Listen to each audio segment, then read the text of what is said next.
Now we have Dr. Anita Sharma, Principal, Government College, Dami at 16 Mile, Shimla, Himachal Pradesh, to handle this session. Her fields of interest are American poetry, Afro-American studies, Canadian literature, Australian literature, and gender studies. She has guided many PhD scholars. She holds membership in many national, international, professional academic bodies. We are very pleased to have you as the resource person of this session. I hand over the session to you, ma'am. Thank you so much, Mr. Samuel. It was wonderful, inviting me over here. Good evening to one and all who are with us today. I'm especially thankful to the Department of English and Research Center, Newmany Memorial Christian College. I'm sorry if I pronounce something wrong. Mata Nandam, Kanyakumari, Tamil Nadu, India, in collaboration with Cape Comorin Trust, India. My special, humble regards to Dr. Regine, who specially invited me to be a part of this, great event or this great conference. It's really wonderful, though I missed few of the lectures due to my, so many other priorities, but still the title as well as the people, those who are presenting, I found them really very interesting. Thank you so much. So I hope host will allow me to share my screen.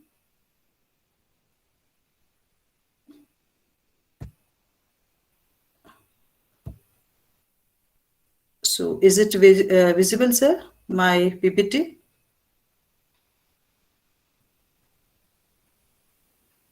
Not yet, ma'am. Okay. So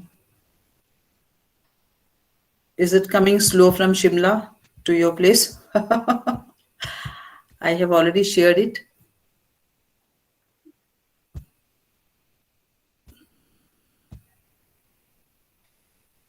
I have to press present entire screen. Now, sir, is it visible? No. So can you please suggest me what's the problem? Because it's visible on my, laptop.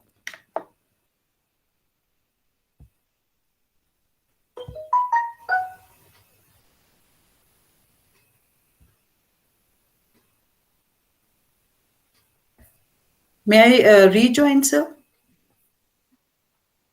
I just wonder why it's not here. Ma'am, we cannot really identify the problem. Okay. So,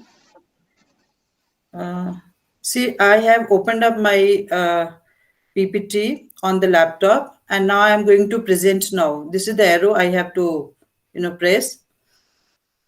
And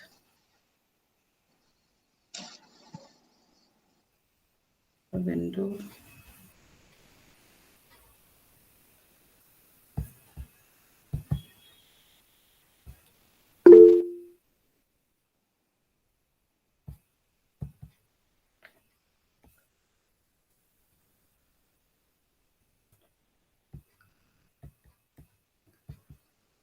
somebody has suggested you something. I think so. I need help now. Because on my part, it's showing that I have already shared it, but I just wonder why it's not happening over there.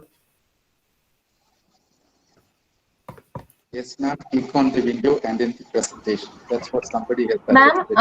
Ma'am, can you hear me? Yes. Yeah, this is Neha from Central University of Rajasthan. So, ma'am, when you are clicking on that upward arrow, now, you must be getting 3 options: share your screen, share a window, something. Okay. Just click on the share window. Just try to click on that. And then you would see something popping up, like your PPT would also be like visible. Okay. And then click on share. Okay. I'll do it again. Yeah, it's coming. Ma'am, it was coming. It was coming? Okay. It was coming up. Yeah. Yes, ma'am, it was there. Okay. Yeah. Could you just try it once again? Window, and then here is share. The PPT, and I have to press share. Yeah. Is it now okay? Yes, it's coming. Yeah, ma'am, it's there. Thank God. I wasted few seconds. No, Those it's are very okay. precious, I know, at the moment. So, the title of my presentation is Literature of Protest with special reference to Amir Baraka. I hope so many of us might have, read him. A very voracious kind of, poet he is. I just wonder, it's not moving now. Why isn't it? Ma'am, use the arrow key.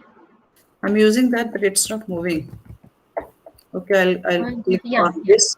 I hope then it would come up. Yes. So introductory slide would begin with the basic, thing, that is the human rights. Because if we talk about the human rights, I think we must have some concern for human rights literature, which is a literary genre based on the concept of engaged literature, articulated by the French writer and philosopher Jean-Paul Sartre, because he has given us the concept of otherness also. Literature has enormous power to change on social and artistic perspectives. It really cultivates better understanding of human rights through critical evaluation of characters, scenarios, and historical voices. And I don't think I need to introduce Afro-American literature, African Americans or Afro-Americans. Both the terms are okay. They have confronted to severe hardships of life due to the unavoidable customs of slavery, and the evil has not yet vanished from the roof of American society. So if we say it's a race prejudice, which has caused enormous suffering to the Afro Americans, yet it became a blessing in the field of literature as the Black writers have invented their own cultural verses, styles, tones from like blues, jazz, spirituals, as depicted in the other poets also, Langston Hughes, Robert Hayden, and Amiri Baraka. He also belonged to the same row. If we talk about brief history, everyone, all of us know. It could be summarized into 5 periods. Slavery was the first one, when the blacks, they were slave to American civilization, like from till 1865. Reconstruction, it began in 65 onwards to 1919, and the most important is Harlem Renaissance, because that has given scope to the black authors till 1960. Then Black Arts movement, when they talk about the dream of Martin Luther and all. And then comes writing after 1970, what we say modernism in the literature. If we see the very popular and the first books, these must be remembered when we read Afro-American literature. That is the first autobiography of Frederick Douglass. The name was The Narrative of the Life of Frederick Douglass, because he was a slave basically, and he wrote quite late in 19th century, and that this book is an epitome of Afro-American literature. And among the women, if we see, Harriet Jacobs is she has written a book, Life of a Slave Girl, again an autobiographical writing, and that becomes the first slave narrative by an Afro-American woman. So they are the gate opener, the pioneers of literature. So the basic thing, which began with the discrimination, that is the racism. And if we define, racism according to encyclopedia, the theory of idea that there is a causal link between inherited physical traits of personality, intellect, or culture that combined with it, the notion that some races are inherently superior to others. And if we say new encyclopedia, it defines slavery also, because racism is directly related to slavery and slave culture, that is social institution defined by law and custom as the most absolute and involuntary form of human servitude. So if we see all these factors, they actually had given birth to the possibilities of slave who are to be bought, sold, traded, given as a gift, or placed for a debt by their masters, usually without any recourse to personal or legal objection or restraint. And because these things basically, when we talk about the racism, as I told you, 1960 was the major year when the Harlem Renaissance had come into the scene, because from the South in America, when they had protested against their landlords, the black, people, they actually were being beaten, sabotaged and all, and then they were lynched literally, and they had all, run to the North America, and they had huddled, together in a very small suburban area, and that the name of that, place was Harlem. It was a village full of ghettos where all black Americans, they were staying. So in that way, Harlem becomes with that name, we say Renaissance in North America, which became the capital of Afro-American world. The well-established and celebrated authors of the period who paved the way for this generation were like Claude McKay, Langston Hughes, the very important author, James Weldon Johnson, Countee Cullen, and so many other authors. I'm mostly talking about the poets here, because even we have novelists like Toni Morrison and others, but I'm not going into that details, because I would like to see the the poetic strength while you talk about the protest literature. When then they began with the Black Arts in a Moment, that was again in Harlem. That was the birthplace of the thing, which actually brought Afro-American literature. And this phase actually talked about a mission, which created the charged expressions among the politically motivated blacks, so that they could actually have the same status quo as the whites were having. So that there becomes the Black Arts Movement. And no doubt this moment was pioneerly being carried by the people, those who had pen in their hands, those who were literally literate, and those who were writing for the people, maybe through songs, or maybe actually writing, pamphlets, short stories, or maybe they were trying to lecture the things. And with this, thing, they gave a thought, a food for thought for the people. And then there comes the birth of literature of protest. The Black protest literature and poetry relates experiences of poverty, racism, prejudice in the dominant white culture. Despite highlighting various aspects of inequalities, it also spread positive message of humanity and usher a hope of harmony and accord. It's not only just protest, but they wanted to reach somewhere where harmonious relationship could be attained in a nation, which was so well developed. Because in 1960 onwards, we all know in 20th century, America was the developed, nation, but still a race was suffering, but still a race has to protest, but still a race has, all those agonies, which may not had, occurred in that, country, which was actually one of the superpower.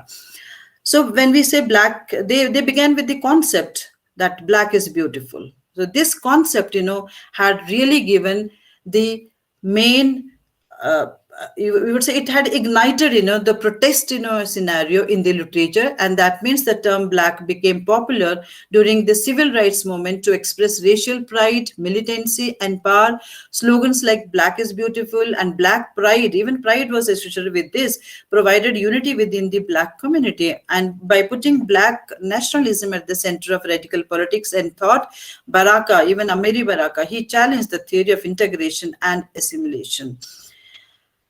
And sometimes few of the authors, while they were writing the protest literature, they also talked about the common utopia, because they wanted to make, America their home and the best place to survive. And they said, let's have a common utopia. It means the black and white, they should, live together in a harmonious way. So Amir Baraka here expresses that art not merely reproduces life, but it also shapes it. The poetry expresses not only the true perspective of the Black community, but it also talked about the human concerns related to the American common utopia. The present study is an attempt to focus on the glimpses of Black dystopia into the poetry of Amir Baraka, drawing illustrations in terms of the Black culture, Black people, and Black imagery, pouncing back upon the white society.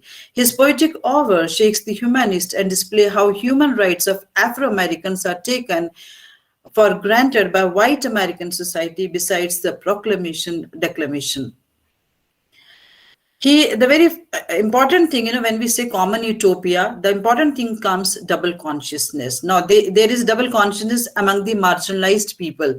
They feel first they were Afro-Americans, the people who belonged to Africa once upon a time, but now they were being brought up in America, so they do have that, American identity too. So Basically, when Baraka, he talked about his poetry, he talked about the struggle, the splendor, the hope, the determination of Afro-American experience during the Black Arts movement. He said America is the largest racial minority, and which has nominated by the terms like these blacks actually were later were earlier nominated as African, colored, Negro, and at present we actually have the nomenclature of black, because Negro is not taken as an absolute obscure word. So the nomenclature, which actually keep on changing, it was in a flux since 1619 when it had begun, because earlier to that they were only known as slaves. So when first African captivated servants landed at Jamestown, as a result, African Americans were in a dilemma whether to consider themselves as Americans or Africans. So they developed a double consciousness, leading to Common Utopia, which means this self-estrangement resulting from competing allegiance in racial or ethnic cultures. And now a brief introduction to Amir Baraka. His real name was Leroy Jones. That was his English name. Then he later on had his full name, Imamu Amir Baraka. These words were being taken of his mother's surname and his father. He says in his autobiography that his life had been a story of endless controversies and daring confrontation, for speaking out against suppression and fostering hatred among blacks against the whites. For him, a poem is a poet's own breath, an intensity of feeling rather than fulfilling a traditional expectations. Means he wasn't writing poetry for the poetic sake. It was his own expression of his own breath, what he thinks, what he feels. So he had number of works like Nation's Time, Music, New Poetry, and my studies based on translucency, the selected poems of Amir Baraka, Leroy Jones. He also wrote in a few plays, and one of the famous was The Slave. Whatever Baraka anticipates is nothing less than a jihad, or a holy war of believers against unbelievers, black against whites. Translucency, the selected poems of Amir Baraka, Leroy Jones incorporates works from the poet's different periods of exceptional literary production. He himself, had called his war against the discrimination as a jihad. Now, Baraka is a poet. If you see his poetry, you come across that he actually had taken strident political poetics, aiming to question the deep-seated self-loathing and insecure dystopia of the African-American community that endured centuries of slavery, suppression, and segregation. Baraka's dystopia has been an amalgamation of diverse experiences of adventure, brutal beatings, literary success, jail sentences, theater foundings, bohemian debaucheries, revolutionaries activities. He also valued collective we rather than saying I, which comes again and again into his poems. So that means he wanted to take whole the black community into his poems to be as a team. He said, I got the reputation for being a snarling, white-hating madman. That is what people used to call him, because he used to read in a very violent way his poetic sessions.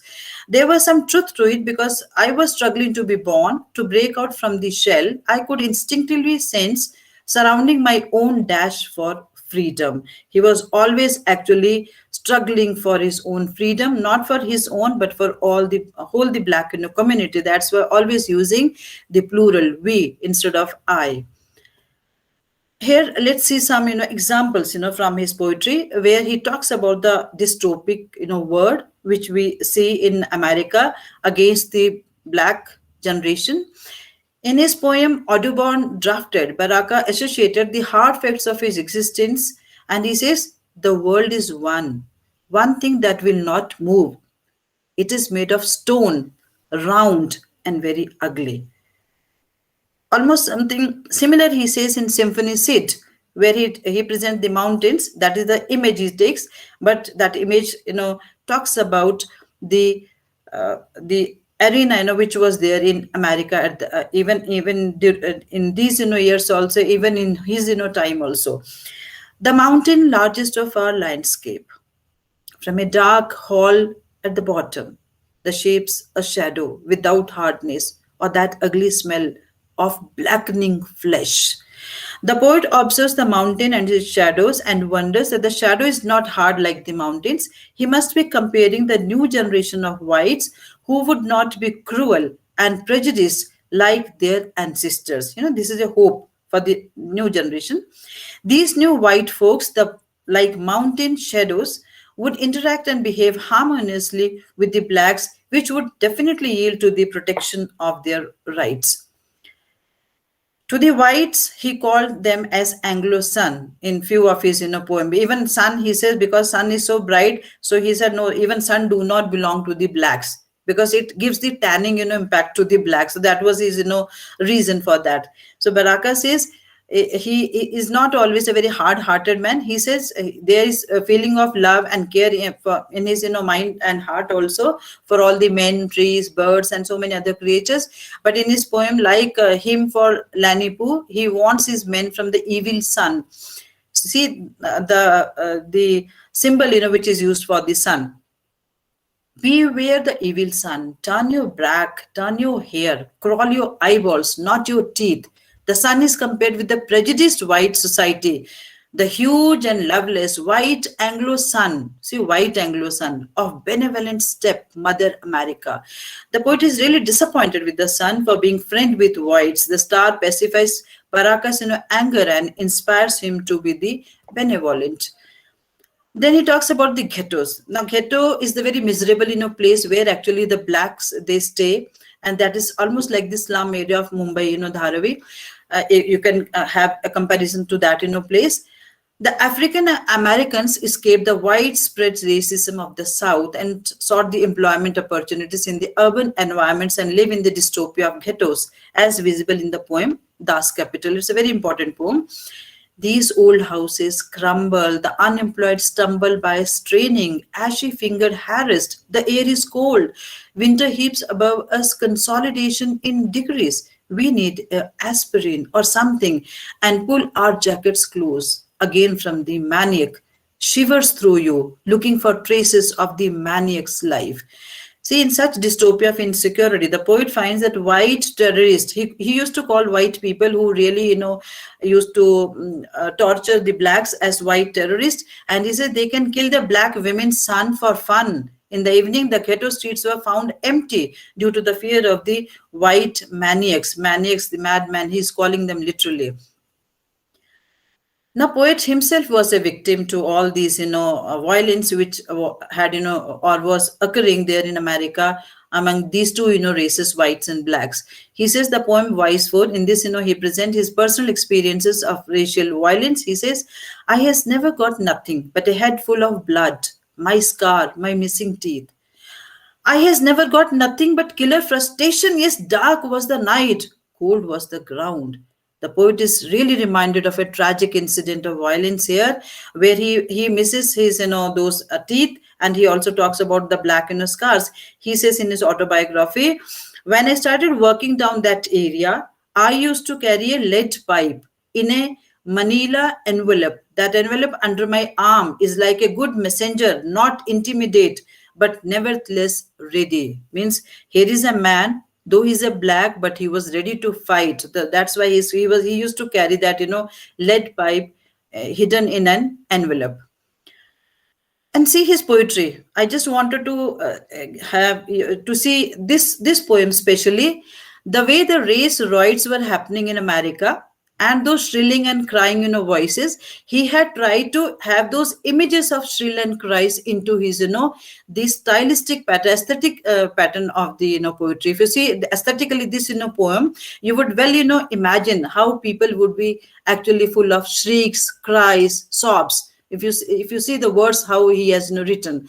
So in this poem, this is a poem where he talks about the race riots, where a big house of the black that was set on fire by the white maniac, just for fun's sake. And the name of the poem is History Voice 22, which brings the image of the race riots in his mind. And in a very shrilling voice, he says, ooh, is it real? From way up under the ground, way down, ooh, that night, that whistles, cries and his moans, why? The sounds, and that creates an image of police vehicles and ambulances making sirens at the site of tragic incident. Now you can imagine, how horrific, these scenes must be when race riots used to happen there and still are happening. He also, really moves with death of one of the black, fellow, where he is writing one of his poem, Y18. He says, where we will go, its tether, its chains, its sick pricks, inventing, crushing for our lives, a decoration of horror. They could define and understand, they could justify our deaths and tortures. I think all these words, if you see, they really give goosebumps to a person who read, these poems.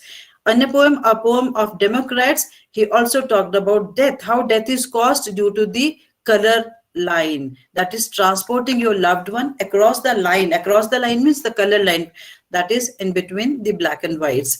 He talks about the racism, the discrimination, the how the human rights are being misadventured, and he also talks about how the whites, they transcend the privacy of the blacks.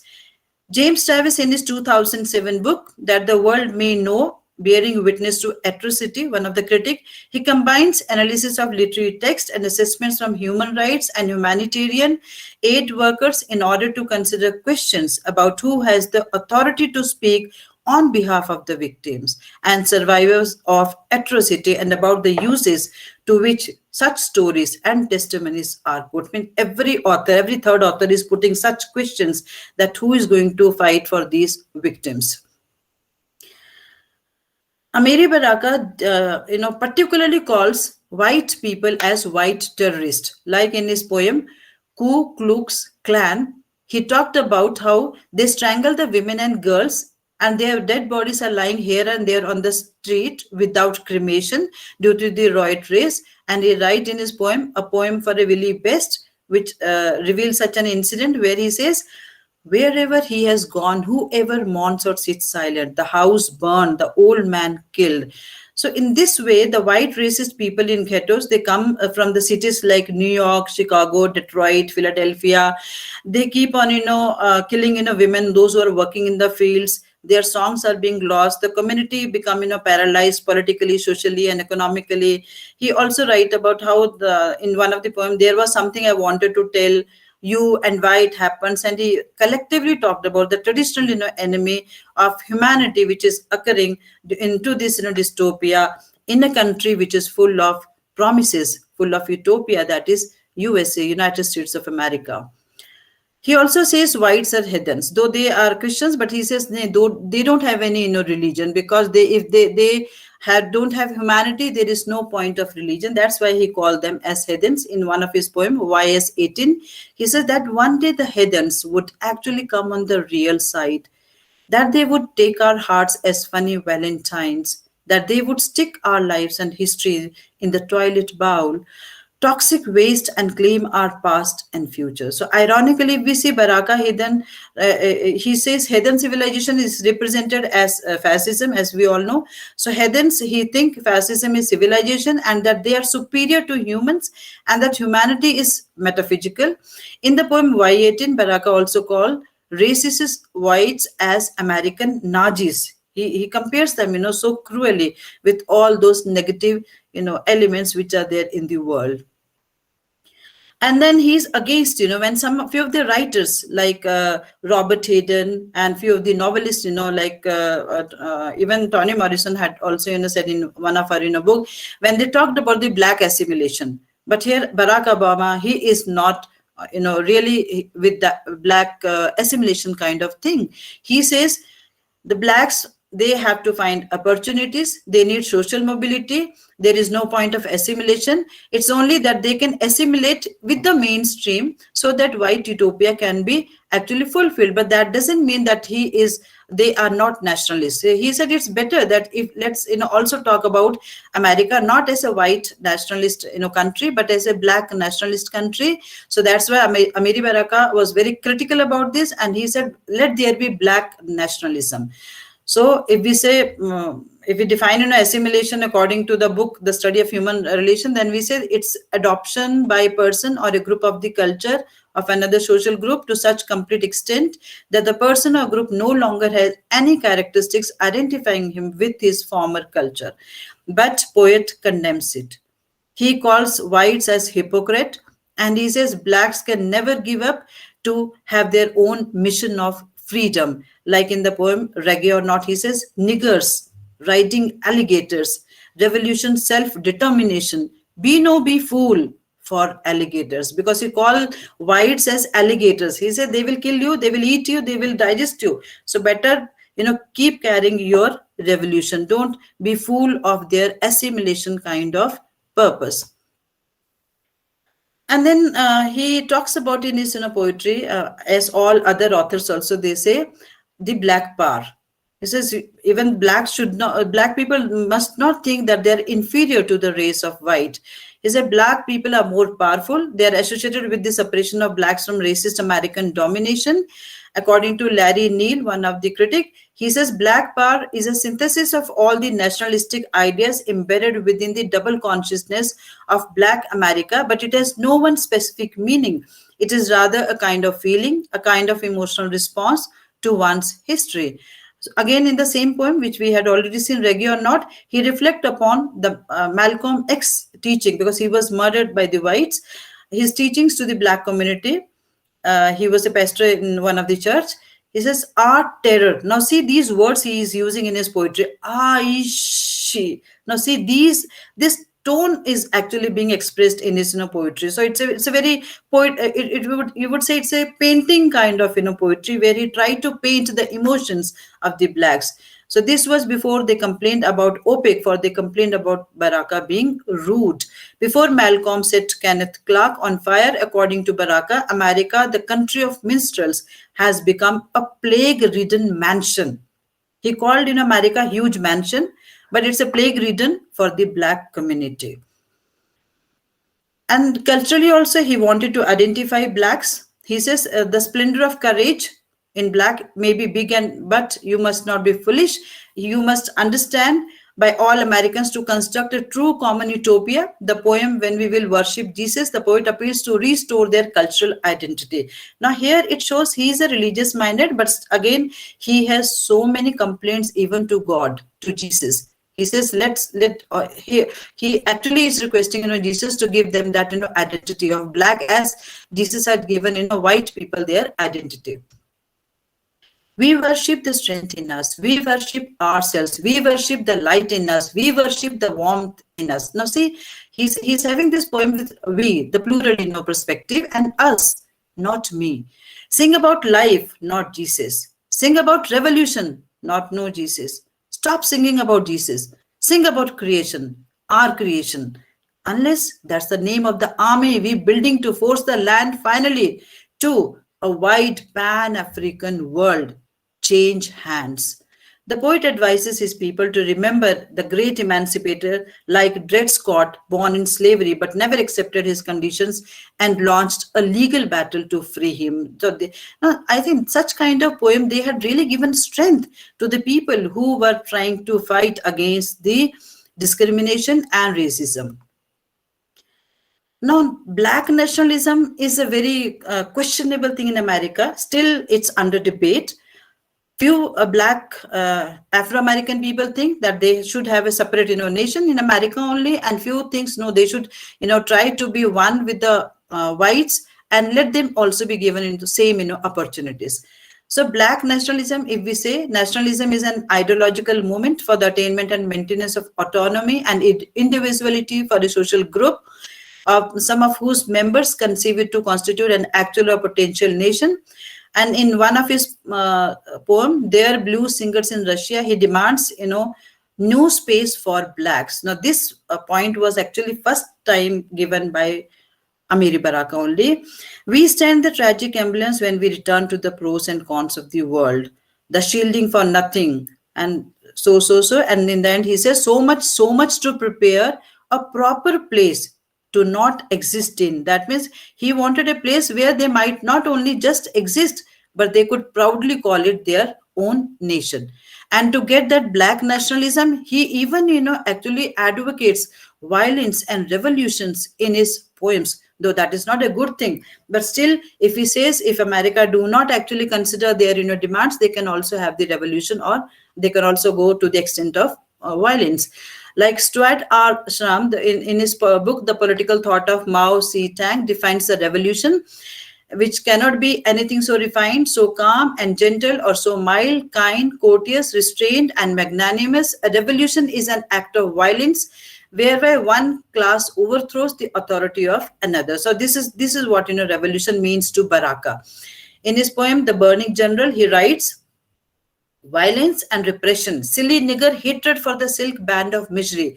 They are right, those farty doctors perhaps. It is best to ease into kill heaven than have no heaven at all. Now see this line, kill heaven. Heaven here means America. Kill this America instead of having no America at all. So this is a direct kind of putting things in a violent way. And again he challenges Jesus when he says, we worship only revolution, we don't worship any Jesus. So Baraka is very adamant about the things, to get things in a right way if they are not being given. Otherwise he also feels, or he also suggests, in very dangerous and threatening mode in his mission while writing the poems. And then to conclude, we can see other writers also like Toni Morrison, Maya Angelou. Baraka here not only underlines injustice but also suggests the way to fight it. His poetic subjects range from the common pleasures of people in the lap of nature to the highly revolutionized concerns of black pride, black nationalism, black revolution to thought, the prevalent hostile white culture. Baraka also published his books with black press only. He never gave any of his book to white people. He shifted his residence from New York's Greenwich Village to predominantly black Harlem, his utopia, which indicates that he was resolute to write for the black readers and audience. Though we all know the preamble of the Declaration that notes the urgent need to respect and promote the inherent rights of indigenous peoples, which derive from their political, economic, and social structures, from their cultures, spiritual traditions, histories, and philosophies, especially their rights to their lands, territories, and resources.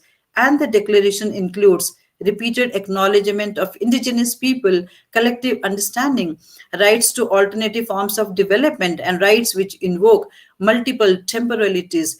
But still, people in America, especially the black race, they are still these sufferers. At the back of the mind, still people could not actually erase that there is no difference in the humanity on the basis of color, race, or maybe on the basis of skin color.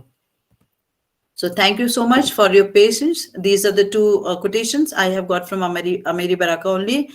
A man is either free or he is not. There cannot be any apprenticeship for freedom. And the second quote is, the black artist's role in America is to aid in the destruction of America as he knows it. Means for his rights, he could even go to this far that he could actually cause destruction to great nation, United States of America. Thank you so much, ladies and gentlemen. Have a good day. Questions are invited.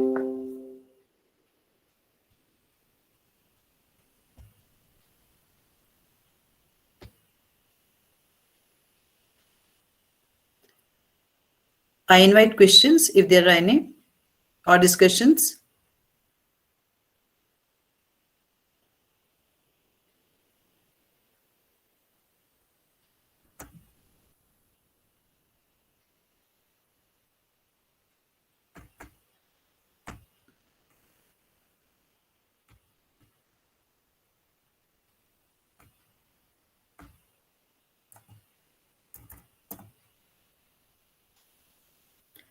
I hope we all go with Amir Baraka. So everyone is really passionate about his feelings. So there are no questions. So it's all on my part. Thank you so much, everyone. Thank you, ma'am, Hello. for your interesting and valuable presentation. Your lecture has broadened our perception on the subject. Thank you.